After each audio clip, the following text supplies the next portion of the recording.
We're happy to be here this morning at the Mystic Noank Library, Spicer Reading Room, with Lara Ehrlich, the author of Animal Wife. This is the third adventure in our local author project, and we are so happy to have Lara here because the book is a wonderful one and very, very thought-provoking. Lara, I'd like to start with the cover design because tell me what you told me about Barnes & Noble, too. That was kind of funny. Oh, sure. Yeah. So the publisher of Animal Wife is Red Hen Press. It's a small press out of California. And usually with big publishers, authors don't get too much say in the cover of their books. So I was lucky that I did have a little more input into the cover, and I could offer some comps to show the type of covers that I'm usually drawn to, and they hired a wonderful illustrator named Caitlin Sachs to do this cover. And I saw a first iteration that was very peaceful. It was swans on a lake, and it was beautiful, but it just wasn't, it didn't make me want to pick the book up. It looked more like a children's or a YA novel. So I wrote back and I gave some more feedback about how I was looking for a mix of domesticity and wildness and creepiness and a viciousness. And they came back with this cover, and I didn't have any notes. I just opened the file and was immediately in love with it. So it's done a lot for the book. I think a good cover can really grab readers' attention, for better or worse. And what I was telling you before the interview is that a recent Goodreads review said that this gentleman went to Barnes & Noble to the horror section where he found the book, and it is not a horror book, and brought it home and was very disappointed in the quality of the horror stories because Really? they didn't meet his expectations. No. So sometimes a cover can also be, I don't know, misleading in some ways, although many others have said it fit the book well. So. It does. Who knows? And the cover with the 50s housewife and then the wild animal, it really reminds me of probably everyone's two favorite stories, but they're definitely mine, and the Animal Wife story and then the Vanishing Point, because that contrasts with the very traditional role of a woman that people might feel trapped in, and then the wildness. So anyway, we'll get deeper into those stories. I have to say I agree with Ann Hood, who wrote when you got the Red Hen Press Award. From the first sentence, Animal Wife grabbed me and never let go. Sensual and intelligent with gorgeous prose, it made me dizzy with its exploration and illumination of the inner and outer lives of girls and women. You move from reality into fantasy seamlessly. How do you do that in your writing? Thank you. Yeah, it's definitely one of the biggest challenges, I think, in the type of writing that I do, which is, as you said, very, it's sort of an off-kilter world, a world that's reminiscent of ours, but in which fantasy is possible, and these leaps of magic and leaps of faith. So it's something I had to work really hard to accomplish and to find a balance between. And when workshopping a lot of these stories, I would ask my critique partners to find the moments where they felt confused in a bad way. So I always want readers to feel, to sense mystery and to be left with questions, but to trust that I intended for them to have reached that point of uncertainty, but not to feel confused and be left with the sense that I didn't know what I was doing as an author. And that's a really hard balance, and there's a tipping point there. So I would ask my critique partners to find the moments where they felt confused and untrustworthy, rather than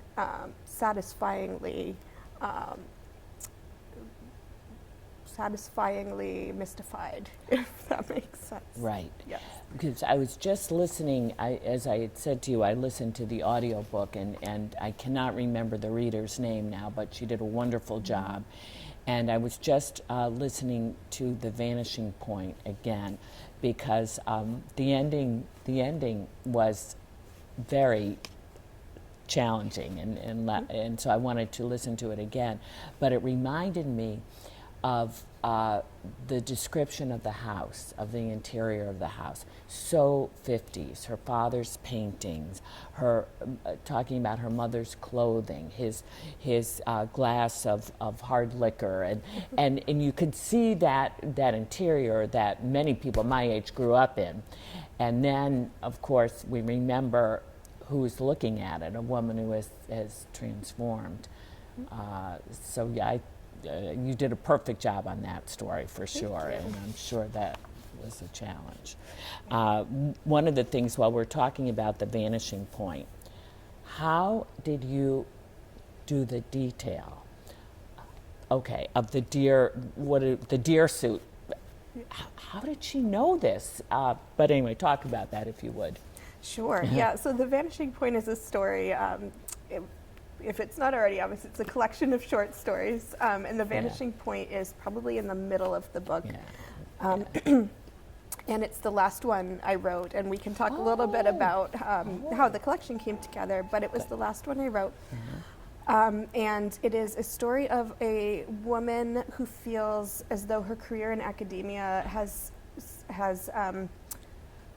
led her to sacrifice her personal life, and so she is feeling stuck in her life, and her parents recently passed away, and she builds herself a biomechanical deer suit and and goes off to live in the woods behind her parents, behind her childhood home.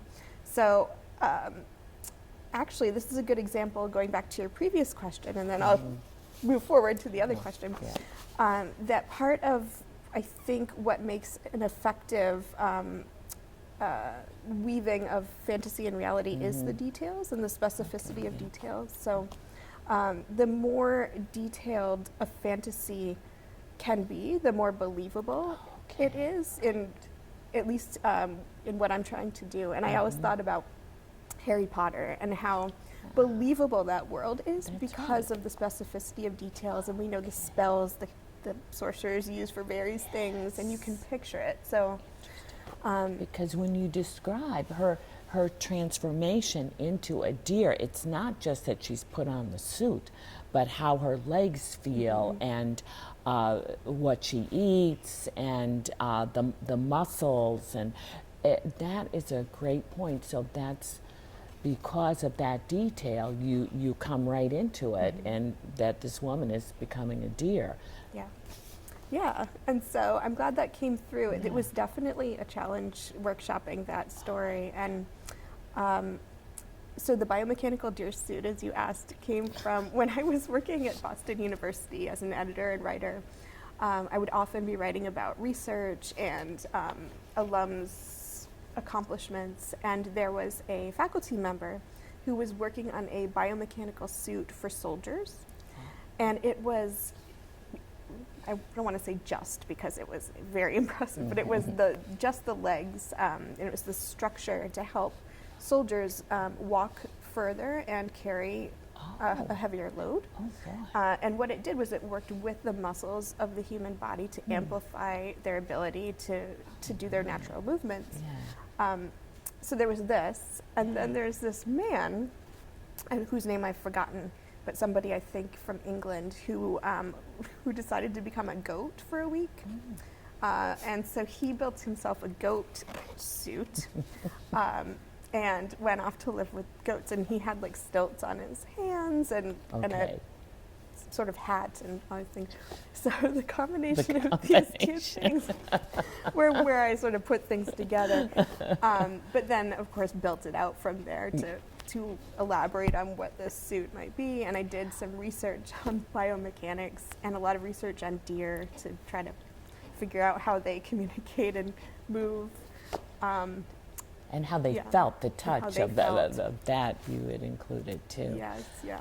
Oh, Yeah, and it was Robert, interesting. Obviously, I couldn't build myself a deer suit and try this out to do research, but something I thought a lot about in trying to describe, again, the specificity of detail was the places where the human body met this biomechanical body and what that might feel like. So it was sort of how it would rub behind her heels and what it would feel like to have tubes up your nose at all times and what would happen to your nose in that case. So it was more about the way the two bodies came together Yes, and less right. about the way this very fake biomechanical suit actually worked, because Yeah. it was a fantasy. So. Yeah, yeah. Yeah. But I will remember that, what you said. It's the power of the detail that lets you believe the fantasy. Yeah. And I even remember when the huntress was washing her wounds from the interaction of the suit and her body, and putting salve on them and all that, which of course you would need if you were wearing that. Yeah. The other thing that got me is a lot of your themes are of women and girls being trapped in a role.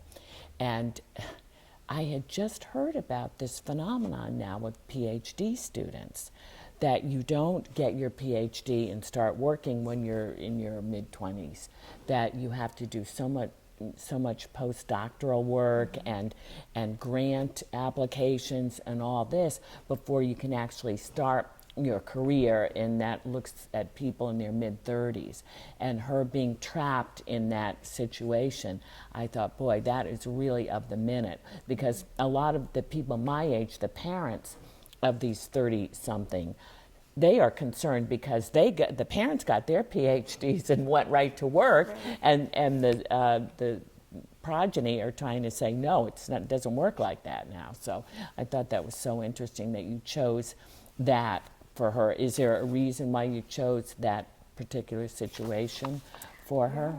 Oh yeah, again at Boston University when I was working with researchers, I heard this again and again from the women my age who were just at this point where they had reached some level of their career at which they could start having families if they so chose, but then they were about 40 and they're like, is this something I want?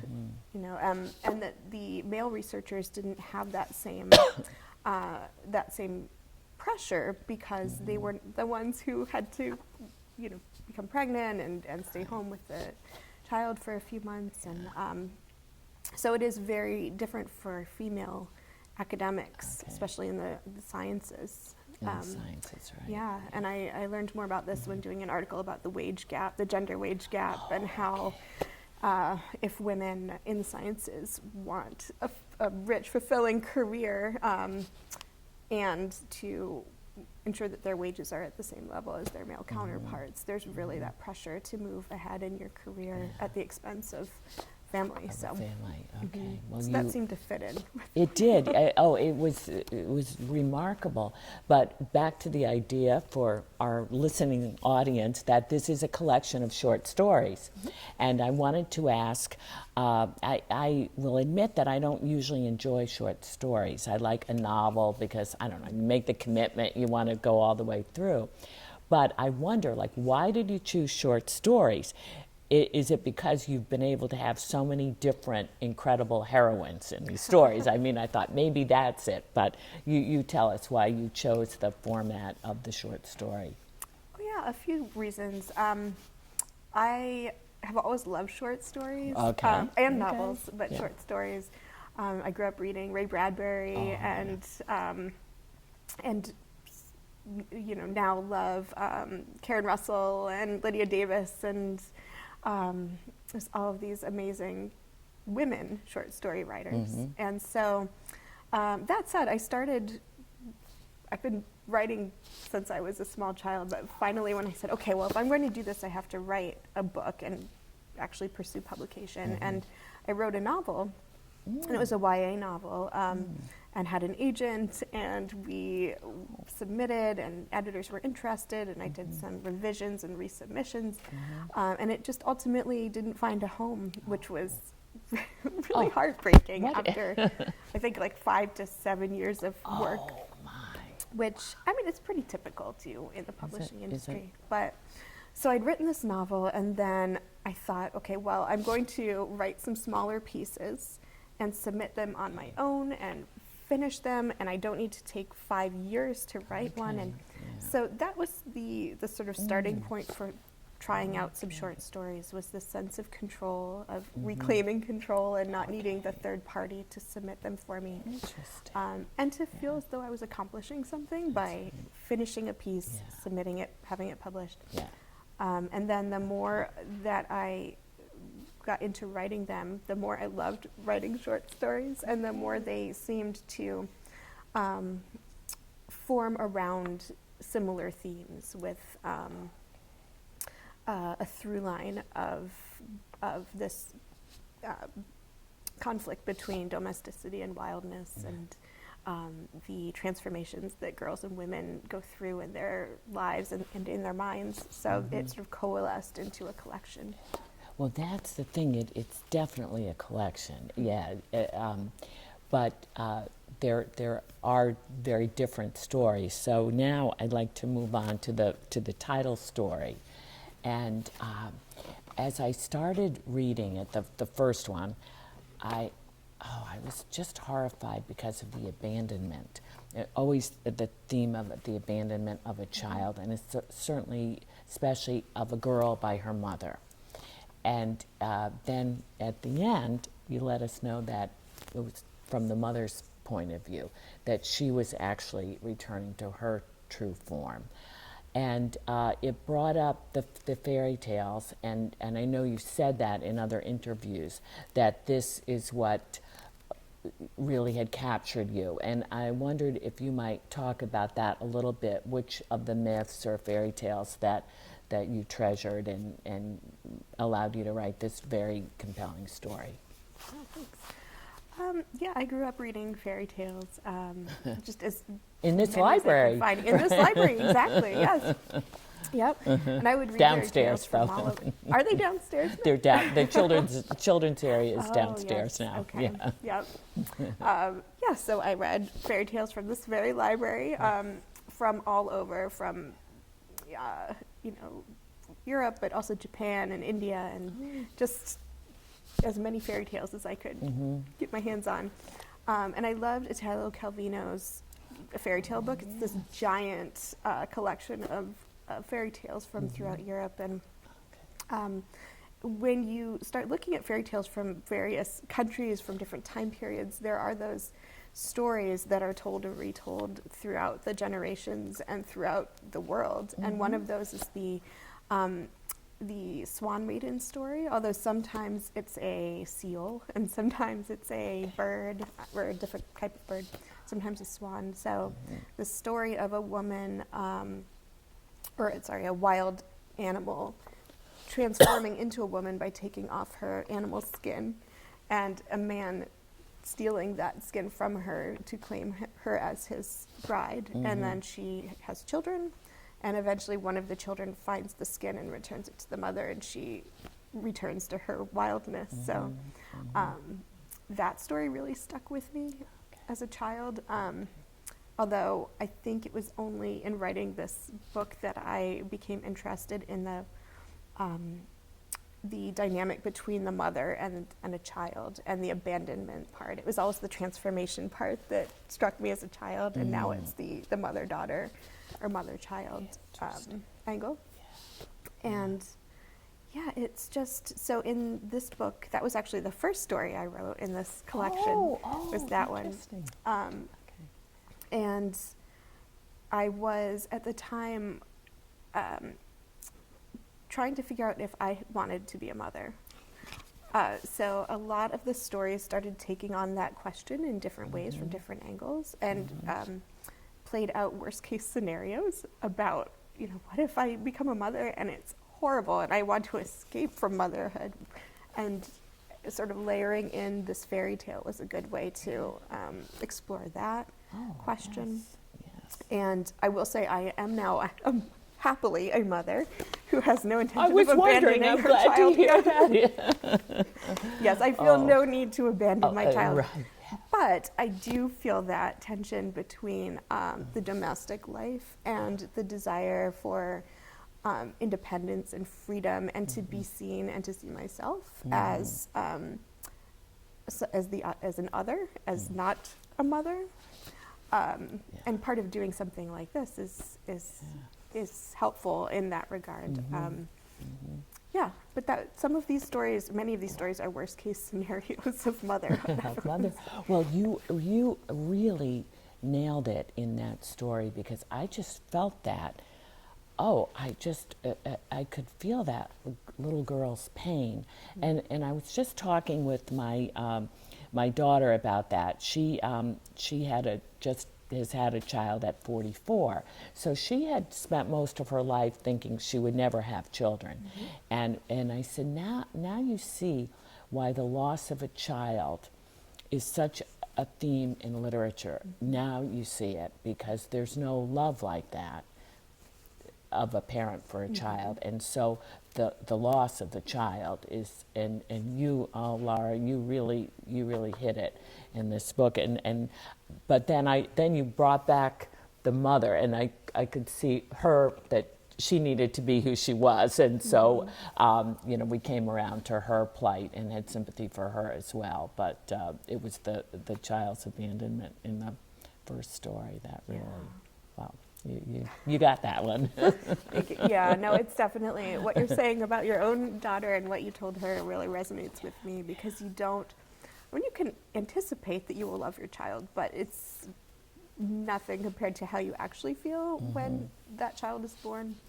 And I don't want to generalize either, that everyone's experience is the same, but certainly mine was that, this person is now everything, and I would do anything for this person. And so it became, on the flip side, all the more important to preserve my sense of self in the face of that all-consuming love for someone else. That's right. And really, in these stories, you were able to do that and give that to other people as well, and not just keep that to yourself, which is very good. And maybe that's what authors do. And especially in writers of fiction, I think you can communicate really important things through fiction that can't be communicated in other ways. And so we appreciate you for doing that. Thank you. I have a few other questions. Yeah. Okay. One thing, go from the sublime to the ridiculous, but which of your heroines is your favorite? You have several in the book. Yeah, that's I will say it's hard to pick one of your sort of different type of babies, I guess. Yeah, but right. I think the one that was the most fun to write, I'll say that, was Desiree the Destroyer, which is a story about a girl, I think her name is Eve, I should remember this, who is sort of a repressed, shy proofreader, who creates an alter ego who is a cage fighting, a cage fighter. Yeah. And wears glittering capes and is a sort of free and violent and all of the things this other woman, Eve, wishes she could be sometimes. And it is kind of, I think ridiculous is a good word for it. And then again, it plays with that sense of wildness and captivity, but in a different way. And that, I think, is one of the stories that doesn't have anything to do with motherhood, I think. So it's really just about the expectations upon women to be sort of quiet and reserved and controlled, and sometimes that urge to be the complete opposite. So Desiree was a fun one to write. That's great. Now, how about the bear? The bear that how did that come about? Yeah, so that's a short story called The Tenant, about a woman whose husband passed away, and she finds herself alone in her house and invites a bear, or he invites himself, I guess I should say, into her home to live with her, and takes up her husband's easy chair, and and she starts cooking nice meals for them, and yeah, and so it's really, I think, that story about a woman who finds herself unmoored without the person there who had understood her and been sort of interested in what she had to say, and she's starting to feel invisible and lonely, and so here's this bear who joins her in her hibernation, I guess. So that story came about, there's a series of photographs, black and white photographs, and there's one where a bear is in a bed, lying in a bed, and a woman is sitting at the edge of the bed as though she's sort of leaving the bedroom with this bear sitting behind her. And I just thought, that's really interesting, and it sparked a story. You built a story around that imagery. You seem to really have a feel for animals. Is that part of you also? I remember we were talking about our cats, who Matilda and Violet, who live here at the library, who are probably the most spoiled animals on earth. And so to do the interview, we had to put them in the staff room, which they will not like.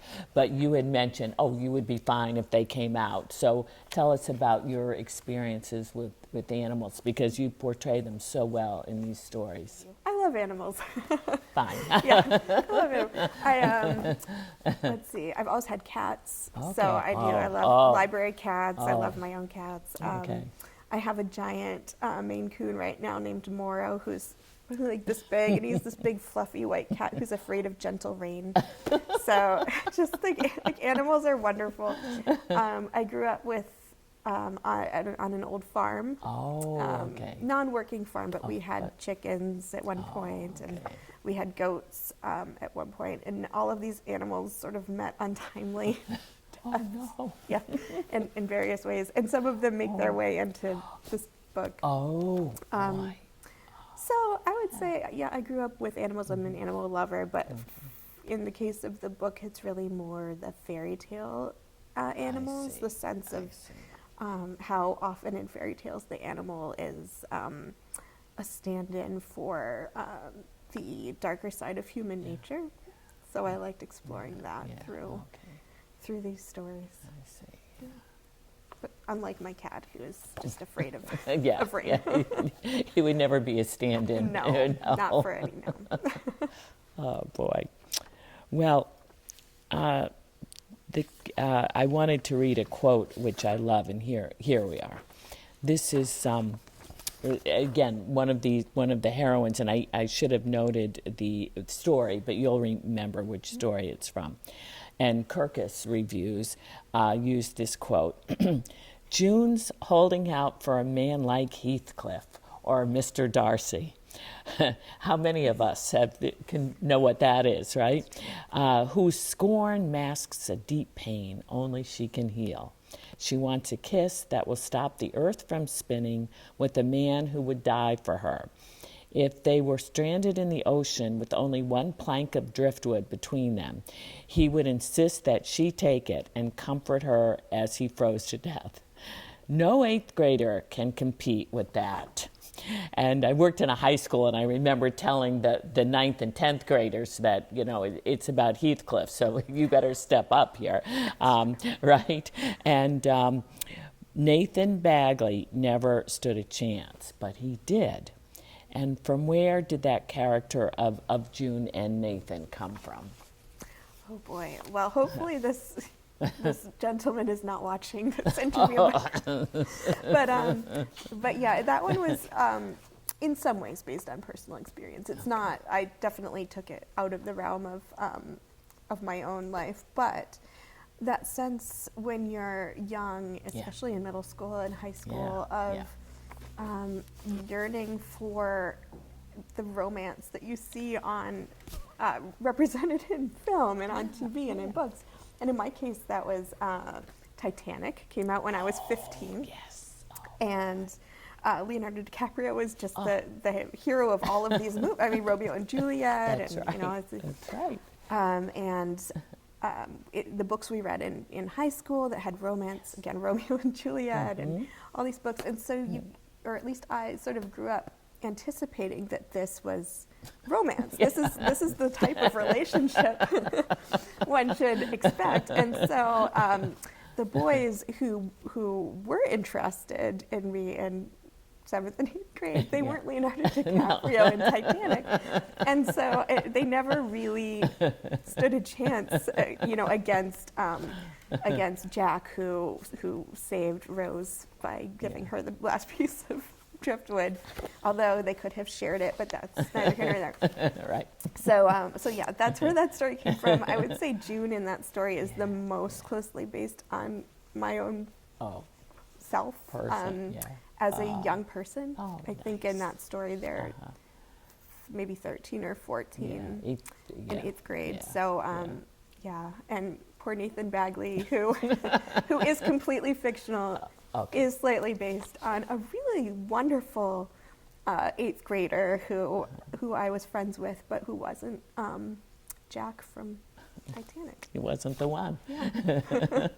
What a variety of heroines you've created. Now, I have to ask you, what's next? What's next for you? I'm working on a novel. Yeah, and I'm finishing up the hopefully final draft that will be sent out on submission soon. It is a departure from Animal Wife, but definitely related to it, sort of like its cousin. Okay. And I won't say too much about the novel, but I will say that this is a fun fact. I went for research to the Weeki Wachee Park in Florida, where they have a Sirens of the Deep mermaid camp. And so in Weeki Wachee, women have been performing as mermaids since 1947 or something like that. Oh my goodness. Yeah, and it's a spring, a natural spring with an underwater theater built into the rock there. And you can go sit in this theater and watch the women dance and perform in tails in the spring. As mermaids, and they've been doing this since the 40s. And now the legendary mermaids who have been doing this, I don't know, since the 50s and 60s, are teaching camps where women can go and put on a tail and learn how to dance. In the Did spring. you do that? So I did that, and despite growing up here near the water, I am not a good swimmer. Okay. And I cannot open my eyes under the water, and I yet put on this tail, and I would say swam is a stretch. I sort of tried not to drown in the spring. And so that was research for the novel I'm writing, which is sort of about mermaids, but also not. Boy, well, I can't wait. I can't wait. We'll have to have you back for that one. Absolutely. Oh, boy. Yeah. Now, Lara, is there anything else that you would like to talk about? I've been doing a lot of talking and trying to get background on my favorite pieces, but maybe that you would like to say about the collection. Oh, thank you. I will say, let's see. It's been interesting to publish a debut book during a pandemic. That's been interesting. That's right. So this has been lovely to meet in person and talk about the book. I did a lot of interviews over Zoom and sort of in my own little attic. My book launch party was virtual, so I did a party with Bank Square Books and collaborated with the Engine Room, who made a drink for the book, a special pink drink, and Young Buns, who gave away a donut with each copy of the book sold at Bank Square Books. And it was lovely. Oh, yes. And I got the drink and I got the donut and I had my book and I sat up in my attic by myself. By yourself.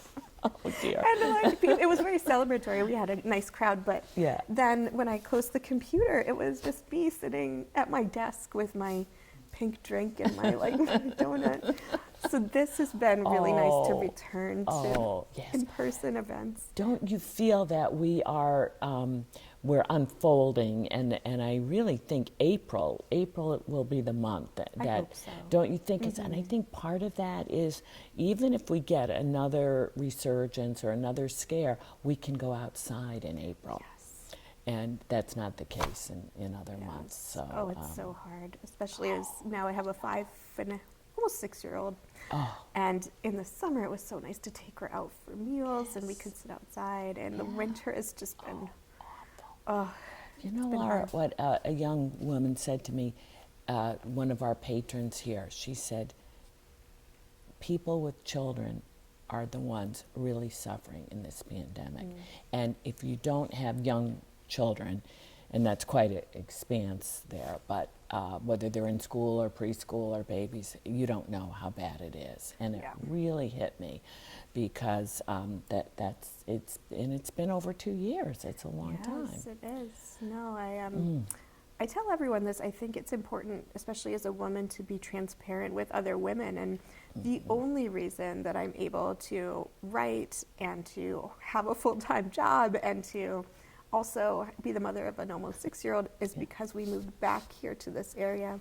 And my parents live 20 minutes away from us. And so they've been helping with childcare. That's wonderful. And I am extremely privileged to have that situation. And a lot of parents, especially women, don't have that support. That's and it. then we find ourselves feeling guilty and shamed that we might not be writing as much, or we might be struggling at work, or we might be struggling with our children. And of course, because we're in a global pandemic. Yeah, you're right. Yeah. You're absolutely right. Yeah, and I So- think the only other thing I'll say, actually moving from there, is that it's something I talk a lot about on a podcast I started during the pandemic after the book came out. It's called Writer, Mother, Monster, appropriately themed. And on the podcast, I talk with other writer mothers about writing, about the creative life as a writer and a mother. And that's something that we talk a lot about, is mothering and writing during a pandemic, but also through life events like divorce and illness. And so we cover a lot of ground, but it's really a supportive place to have these conversations about what it's like to be an animal wife. You know, I'm glad you brought that up, because I think many women struggle. I know my own daughters do with work, demanding work, and with the family. But the writer, so the artist, that would be so hard, because work, you have to go to work, you have to earn money, you know, so you may be happy or not, but you do it.